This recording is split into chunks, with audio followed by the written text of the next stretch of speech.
kitchen again.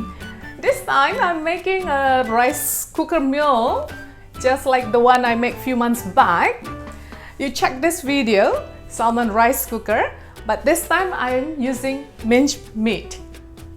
Michael's been asking me, Mom, can you get me a simple recipe, easy and quick preparation so I can cook between my studies? And yeah, I've been thinking, and I also need to think about Natasha, my picky eater, what kind of meal that she can eat as well. So turn out this one is really good. She likes it, and some of her friends came over, had lunch together, and they all agree it's nice. It's nice meal.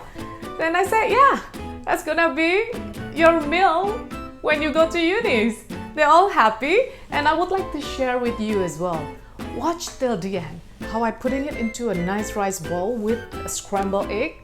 And yeah, it's nice. Nobody knows it's the rice cookers the one who do the cooking.